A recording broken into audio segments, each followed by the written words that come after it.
Praise Lord. खुदावंद यीशु मसीह के मुबारक नाम में हम आपका खैर मकदम करते हैं। इस असेंबली ऑफ बिलीवर्स चर्च के प्रोग्राम ग्रेस ऑफ गॉड में आप सबका स्वागत है आज के इस दिन में, ताकि आप जुड़े और खुदावंद की आशीष को ग्रहण कर सके। तो आइए देखें इस प्रोग्राम को जो है grace of God.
Praise the Lord. एक बार फिर खूबसूरत सुबह में हम आप सबका खैर मकदम करते हैं।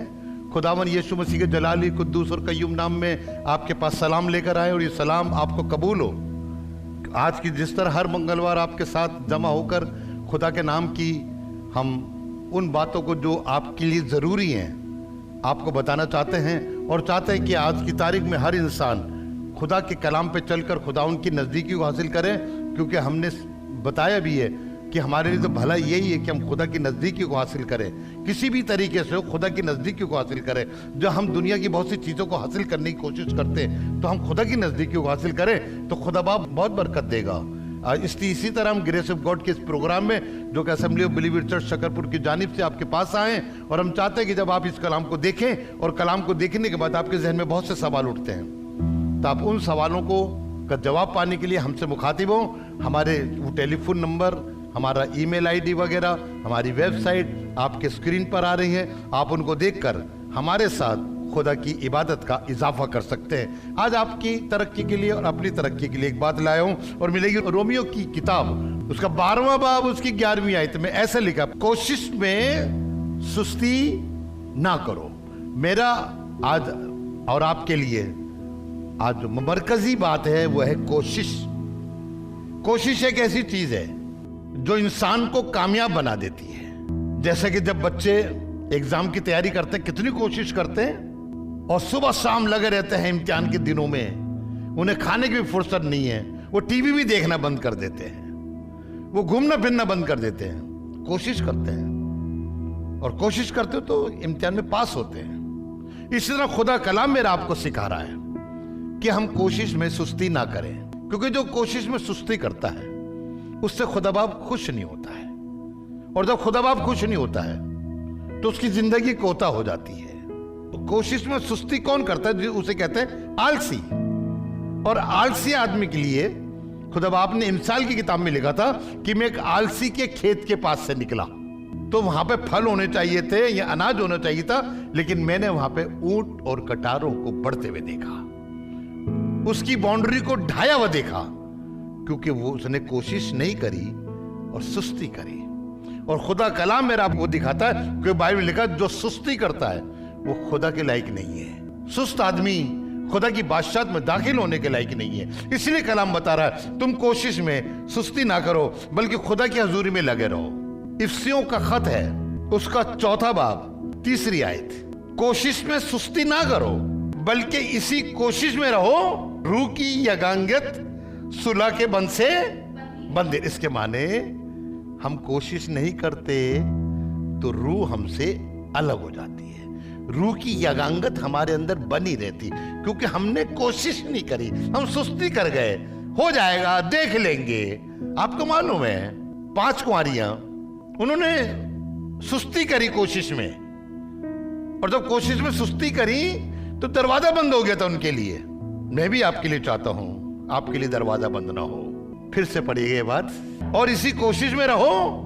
नंबर 1, यू की यगांगत यानी रूह और आप एक साथ सुलह के बंध से बंध ही रहे। कोशिश कर इस बात के कि हमारी रूह की से यगांगत ना टूटे। सैमसन ने कहा था फिर उठूंगा ये करूंगा, लेकिन भूल गया कि खुदा की रूह से जुदा हो गई है। साउल ने कहा मैं फिर खुदा से बात करूंगा, भूल गया उसकी खुदा की रूह से अलग हो गई। रूह की यगांगत उसको छोड़ के चली गई, सुलह के बंध से बंदी नहीं रही। इसलिए खुदा का बंदा पौलुस रोमन कलीसिया को इस बात के लिए उभार रहा है कि आप किसी भी कोशिश में सुस्ती ना करें। आपकी कोशिश उस टाइम नाकामयाब हो जाएगी कि जब आप सुस्त बन जाएंगे, जब आप डल बन जाएंगे, जब आप आलसी हो जाएंगे। पौलुस की पत्री गलतियों के नाम 2 बाब और उसकी 10वीं आयत को पढ़िएगा जी। बड़े उनसे ये कहा गरीबों को याद रखना, और मैं खुद इस काम की कोशिश, खुदा का कलाम मेरा आपको सिखा रहा है। आप बहुत अच्छे हैं, बहुत अच्छा प्रचार करते हैं, बहुत अच्छी दुआएं करते हैं, बहुत अच्छी वर्शिप कराते हैं, लेकिन आप कहीं चूक जाते हैं कि आप गरीबों को याद नहीं रखते। आप देखिए बाइबल में लिखा गरीब तो कंगाल तो शुरू से ही चले आ रहे हैं, लेकिन जब जब जिन लोगों ने गरीबों को याद रखा, खुदावन ने उनकी कोशिश को कामयाब करा। वो अमीर आदमी जिसकी डेवड़ी पर लाजर डाला गया था, वो गरीब, जिनका एक गरीब लाजर, आप सब पढ़ लीजिएगा कि गरीब लाजर अमीर आदमी के ड्योढ़ी पे डाला गया, और इसलिए डाला गया था कि जो टुकड़े उसकी मेज से गिरते थे, उसके दस्तरख्वान से गिरते थे, वो उसको नसीब, लेकिन वो भी उसे नसीब नहीं होते थे। और उस अमीर आदमी ने जो उसकी ड्योढ़ी पे, यानी ड्योढ़ी माने आंगन में, कोर्ट यार्ड में एक आदमी है पड़ा हुआ, उसने उसका ख्याल नहीं करा, उसने कोशिश ही नहीं करी कि इस गरीब की मैं कुछ मदद कर दूं, इस गरीब का मैं ख्याल करूं। बाइबल बताती है जब उसने कोशिश में सुस्ती करी, बहुत अच्छा आदमी था, और यूं लिखा है रोजाना नए कपड़े पहनता था, रोजाना सैर और तफरी के लिए जाता था, रोजाना अच्छे अच्छे खाने खाता था, लेकिन उसने एक गरीब का ख्याल नहीं करा। और एक गरीब का ख्याल करने का क्या हुआ कि उसकी जिंदगी दोजक बन गई। जब मरा तो उसने अपनी आंखें नर्क में खोली और घबरा गया इस बात से। तब उसे याद आया जब उसने लाजर को इब्राहिम की गोद में देखा और कहने लगा इब्राहिम साहब लाजर को जरा भेज दीजिए कि वो अपनी उंगली का सिरा पानी में डुबो के मेरी जुबान पर रख दे कि मैं तड़प रहा हूं, मरा जा रहा हूं। मालूम क्या कहा था इब्राहिम ने? बेटा अच्छी चीजें तू ले चुका, उन अच्छी चीज में तूने एक भी आदमी को नहीं दिया। कहीं आप और मैं ये गलती तो नहीं कर रहे हैं? बाइबल में लिखा है, सुलेमान ने मिसाल किताब में लिखा था, जो मस्किन की नाला सुनकर, मस्किन का नाला सुनकर कान फैल लेता है, खुदावन भी उसकी दुआ को नहीं सुनता है। आप कोशिश करें कि आप इस गरीब की कैसे मदद करें। इलीशा ने कोशिश करी कि मैं क्या करूं, तभी तो उस औरत से कहा था तेरे घर में है क्या? उसने कहा मेरे घर में एक कुप्पी तेल को छोड़कर कुछ भी नहीं है। तो उस औरत की कोशिश, एलिया की कोशिश काम लाई, और इतना तेल हो गया कि उसके पास रखने की जगह नहीं थी। इलीशा ने उस गरीब औरत का ख्याल करा, तभी तो खुदा ने उसका भी ख्याल करा। मरने के बाद उसकी हड्डी से लोगों को जिंदा कर दिया। आप भी ऐसे काम आ सकते हैं इलीशा की तरह। सिर्फ आप एक काम करिए कि आप कोशिश में सुस्ती मत करिए, क्योंकि बाइबल में लिखा है शराबी तो आदमी जो सुस्ती करता है, जो काहली वो दिखाता है। यिर्मयाह नबी के 48 बाब की 10वीं आयत में लिखा मे बी डेड वर। तो हम कोशिश में सुस्ती न करें ताकि हमारी जिंदगी कोता ना हो, बल्कि हम तरक्की करते चले जाएं। देखिए एक आयत के जरिए से आपको बरकत दूंगा, और वह 2 पतरस 3 बाब और उसकी 14वीं आयत में। बस आए अजीजों, बड़े ध्यान सुनिएगा। क्योंकि तुम इन बातों के मुंतजर माने, आप इंतजार कर रहे हैं किसी चीज का, और तुम इन बातों के मुंतजर हो कि इसलिए उसके सामने इत्मीनान की हालत में बेदाग और बेऐब निकलने की कोशिश करो। अब आपको एक काम के लिए कोशिश करनी है, हम उसके इंतजार तो हैं, यीशु आएगा, यीशु आएगा, गाना भी गाते नीले आसमां के पार जाएंगे। अगर बेदाग होगे तो कैसे जाओगे भाई? दाग, अगर दागदार होगा आपको बेऐब बन के जाना, ऐब नहीं होना चाहिए, कोई आपके चेहरे पे झुर्री नहीं होनी चाहिए, आपको ऐब से अलग होना चाहिए, क्योंकि बाइबल में लिखा है, ये ले व्यवस्था के 21 बाब की 21 आयत में लिखा है, कोई भी ऐबदार खुदा की बादशाहत में दाखिल नहीं होगा। साफ लफ्ज में खुदा ने फरमाया, कोई जो ऐबदार हो खुदावन के लिए आतिशीन कुर्बानी गुजारने के लिए, कहां पर? वो जगह थी आंगन और पवित्र स्थान जहां पे खुदा की वेदी होती थी, भैया वहां नहीं आएगा, तुम नहीं आओगे क्योंकि तुम ऐबदार हो। जगह भी है सोचा, मैं ऐबदार हूं क्योंकि मेरा कद छोटा है, मेरा कद छोटा, मैं कैसे जाऊंगा खुदा के पास, और मैं चुंगी लेने वाला हूं। और बाइबल बता रही है कि तुम इस बात की कोशिश करो कि बेदाग बने रहो और बेऐब बने रहो, और जब आप बेऐब बन जाएंगे और बेदाग होंगे, बाइबल में लिखा है, सुलेमान ने गजलो गजलात में लिखवाया, उसके 4 बाब की 7वीं आयत में लिखा है, कहने लगा कि तू बेऐब है।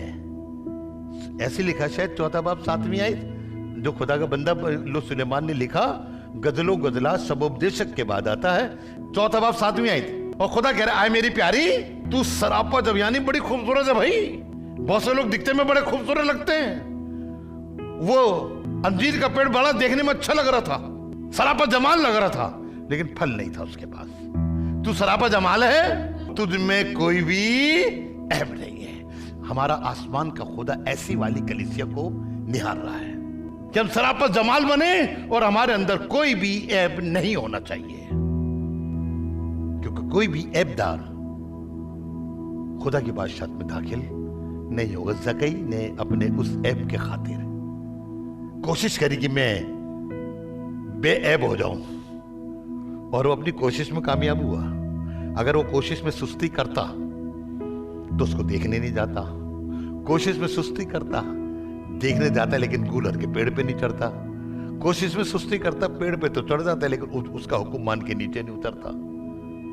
उसने कोशिश करी, कोशिश पे कोशिश। बहुत बार तो इंसान एक बार में थक जाता है, अब हमसे नहीं होता। जगह से पूछेगा, यार तू एक तो दौड़ा कूलर के पेड़ पे, तू जो कैसे चढ़ा, कितनी देर तक बैठा रहा, फिर तू उतरा, और कैसे यीशु मसीह को अपने घर में लाया और अपने घर में सारी गंदी चीजें निकाल दी। कोशिश करी और उसकी कोशिश रंग लाई। याद आ गया होगा आपको, उसकी कोशिश रंग लाई। खुदा ने कहा, आज इस घर में नजात आई है। अगर आप भी कोशिश में सुस्ती नहीं करेंगे तो आप भी अपने घर में नजात लाने का इख्तियार हासिल कर लेंगे, आपके जरिए से। आपको पता है ना, वो सूबेदार ऐबदार था, उसने भी एक दिन सवाल कर दिया कि मैं कैसे नजात पाऊं। यीशु मसीह ने कहा, ईमान ला तो तेरा सारा घराना नजात पाएगा। उसने सुस्ती नहीं करी, देखी कितना अच्छा आदमी था। एक दो पुलिस वाला था, उसने इन्हीं को उठा के काठ में बांध के अंदर डाल दिया था। यूं लिखा कलाम में, अगर आप ध्यान से पढ़ेंगे एमाल के 16 बाब की 33 से 34 में, उसी रात उसने उनसे बपतिस्मा ले लिया। उसी रात, देखिए बिल्कुल उसने देर नहीं लगाई कोशिश करने में, और बेदाग बन गया। और जब बाइबल में ये इस बात की शाहिद है कि उसके सारे घराने को नजात मिली, क्योंकि उसने कोशिश में सुस्ती नहीं करी। आज बहुत से लोग खुदा के लोग हैं लेकिन नजात नहीं पा रहे हैं, क्योंकि वो कोशिश तो करना चाहते लेकिन अपने तरीके से, अपने स्टाइल से, खुदा के तरीके से नहीं मांग रहे। हम खुदा के लोग हैं, हम खुदा को देखें, खुदा को निहारें, खुदा से बातें करें ताकि खुदा का नाम जलाल पाए। कोशिश करिए उसको देखने की, खुदा बाप आपको बरकत देगा। देखिए इफ्सियों की पत्री उसका 5वां बाब, नहीं उसने वहां पे ये लिखा है कि उसने अपनी कलीसिया को एक ऐसी जलाल वाली कलीसिया बना रहा है अपने पास हाजिर करे जिसके बदन में दाग ना हो और झुर्री ना हो, कोई ऐसी चीज ना हो, पाक हो और बेऐब हो। खुदा बाप ऐसी कलीसिया को तैयार कर रहा है, वो तो तैयार कर रहा है। क्या आप तैयार होना मांग रहे हैं? साउल ने तैयार होना माना ही नहीं। साउल को तो तैयार कर रहा था, तो यहूदा के खानदान से नहीं है, लेकिन मैं फिर भी तेरे को तैयार कर रहा हूं। लेकिन वो कोशिश में सुस्ती कर गया, वो लोगों की बातों में आ गया, तभी तो वो खत्म हो गया। यहां तक खत्म हो कि उसका बेटा भी मर गया, सब बच्चे मर गए। खुदा बाप तो हमें एक बेऐब और बेदाग वाली कलीसिया बना रहा है। आप हर हफ्ते कलाम सुनते हैं, सिर्फ मेरे से नहीं, आप रोजाना किसी से जरूर कलाम सुनते हैं, और खुदा का कलाम आपको शुद्ध करने को तैयार है, आपके सारे गुनाहों को माफ करने के लिए तैयार है, आपके सारे ऐबों को दूर करने के लिए तैयार है। खुदा बाप ने उस डाकू के सारे ऐब माफ कर दिए। उसने कोशिश में सुस्ती नहीं करी। आप कोशिश कर रहे हैं कि आप खुदा की बादशाहत में दाखिल हो, तो अपने आप को खुदा के लिए खर्च करिए, ताकि खुदावन आपकी जिंदगी को बदल दे, खुदावन आपके नाम को और भी ऊंचा उठाए, और आप देखिए खुदा बाप आपके अंदर काम कर रहा है। खुदा को जानिए, खुदा को पहचानिए, बेऐब निकलिए। मैं एक अध्याय पढ़ रहा था लूका, वहां पे पहला बाब शायद 6 आयत है कि खुदा हारून के फिरके में से जकरिया नाम का एक आदमी जो काइन है, वहां पे लिखा है उसका नंबर आया। बड़े ध्यान सुनिएगा, ये दोनों खुदा के हुजूर नंबर 1 राजबाज बेऐब चल, इसीलिए तो खुदा ने उनको चुना। अगर आप भी बेऐब होंगे तो खुदा बाप भी आपको चुन लेगा, क्योंकि बाइबल लिखा मुबारक वो जिसको तू चुन लेता है और अपने पास आने का मौका देता है। वो बेऐब नहीं था बिल्कुल, उसके जीवन में कहीं ऐब नहीं पाया गया, तब खुदा ने उसको चुन लिया। तो आप भी अपने आप को पाक करिए, और उसे करने के लिए पहले तो आप झांकिए कि मैं कहीं ऐबदार तो नहीं। एक दिन एक लड़के को लगा कि हाँ यार मुझसे एक ऐब हो गया। कितना पापा कह रहे थे, बेटा तू छोटा है अभी, नहीं तुझसे नहीं हो पाएगा, लेकिन मैं जिद करके अपने बाप से सब कुछ लेके यहां पर आ गया। अब सुनिएगा, उस ऐब को दूर करने के लिए उस कहने लगा, जब वो होश में आया, लूका 15 में लिखा है, और जब वो होश में आया तो कहने लगा कि मेरे बाप के घर में इतने नौकर हैं जिनको पेट से ज्यादा खाना मिलता है, और मैं यहां भूखा मर रहा हूं। ये ख्याल आया जस्ट उसी वक्त। और जब बहुत बार हमारे भी ख्याल आता है, यार हम गलती कर रहे हैं चर्च ना जाके, नहीं ये तो गलत बात है, आज जाएंगे पादरी साहब से पास और कहेंगे कि भाई साहब हमसे गलती हुई, प्लीज तू हमें माफ कर दे। उसने तभी कहा, अब मैं उठकर अपने बाप के पास जाऊंगा। उसने कोशिश में सुस्ती नहीं करी, तभी उठा और उठकर अपने बाप के पास जाने, और जाने से पहले उसने ठानने में क्या कहूंगा, अब इन्हें जा रहा हूं कह दूंगा जो आएगा दिल के अंदर।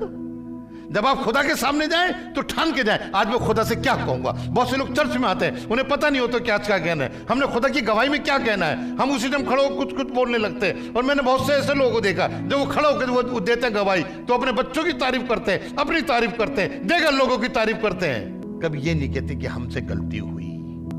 ये लड़का कहना अपने बाप के पास जाके कहूंगा, आए बाप मैंने तेरी निगाह में और आसमान के खुदा की निगाह में गुनाह करा है। देखिएगा अपना ऐब निकाल रहा है, मैंने गुनाह करा है, तू मुझे माफ कर दे। उसका ये कहना था, और बाइबल लिखा है उसके बाप ने ये कहने से पहले ही उसे गले से लगा लिया। जब आप खुदा के हुजूर में जाते हैं, खुदा जानता है ये क्यों मेरे पास आ रहा है, वो सारे ऐबों को दूर कर देगा। उस लड़के का वो दाग भी साफ हो गया, उस लड़के का वो ऐब भी साफ हो गया। उसके बाप ने उसके हाथ में दोबारा अंगूठी पहनाई, उसके बाप ने उसके गले में दोबारा तोक पहनाया, उसके बाप ने उसके फटे कपड़े उतार के उसको नए पहनवा दिए, उसके बाने लंबे बालों को ठीक करवा दिया, दाढ़ी बढ़ गई तो उसको ठीक कर दिया, और उसके पाँव में जूते बनाए और उसको रौब दिया। रौब जानते हैं जैसा होता है, जैसे उसे गमछा टाइप बोलते हैं आज की लैंग्वेज में, उसे वो उम्दा वो दिया, मुझे याद नहीं आ रहा उसे हिंदी में क्या कहेंगे।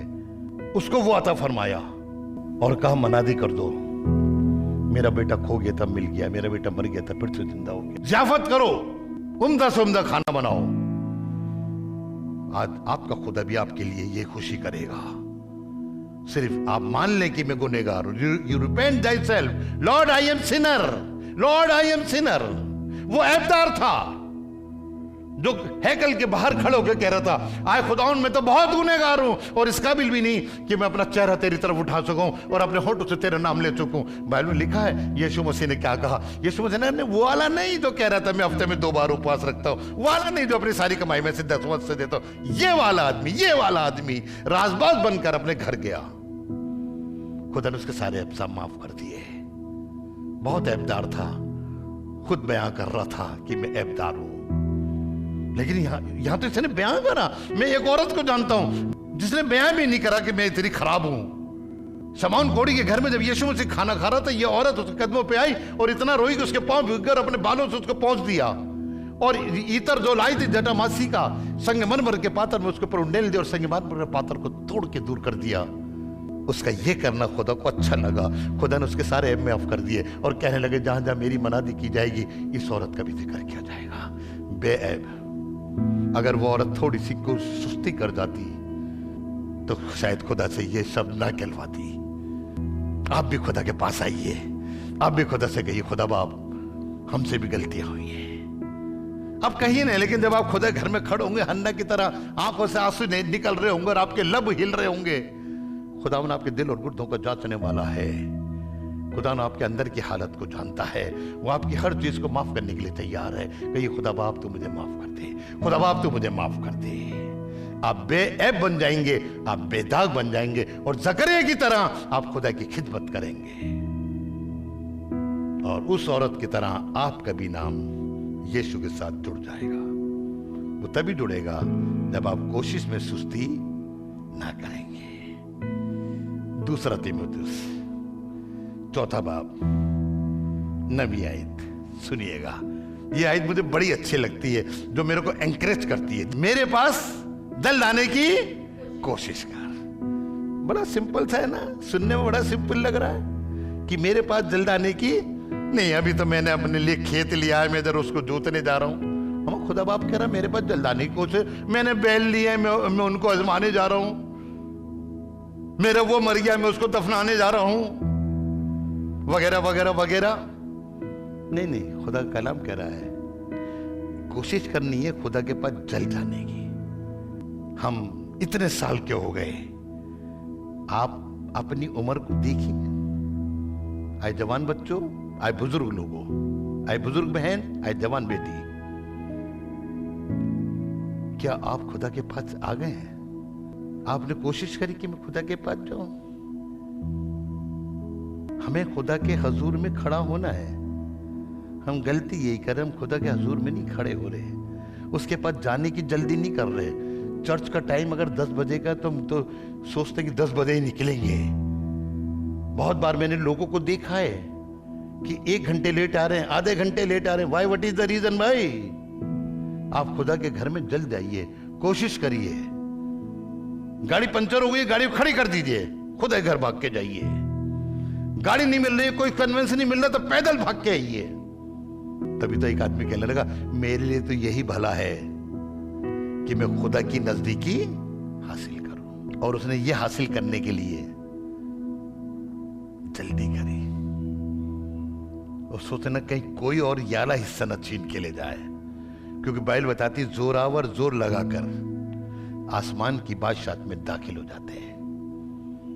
आप भी ऐसा करिए, खुदा के नजदीक खड़े होने की जल्दी करिए, कोशिश करिए कि मैं खुदा के पास खड़ा दिखाई दूं। पतरस ने गलती यही करी, खुदा के पास तो खड़ा होना चाहता था, लेकिन दूर ही दूर रहा, दूर ही दूर रहा। उसने कोशिश नहीं करी मैं उसके पास चला जाऊं। आप खुदा के पास आने की कोशिश करिए तो खुदावन सिर्फ आपकी जिंदगी नहीं बदलेगा, आपके बच्चों तक की जिंदगी बदल देगा। हम फिर आपसे अगली बार मिलेंगे और आपको खुदा की तालीम के बारे में आगे बताएंगे। आइए हम दुआ करें। धन्यवाद खुदा बाप, तू बहुत अच्छा है, तू बहुत प्यारा खुदा है। तूने आज हमें सिखाया है, तूने हमें आगे बढ़ाया है, तूने हमें मिट्टी पे से उठा के तख्त पे बिठाया है।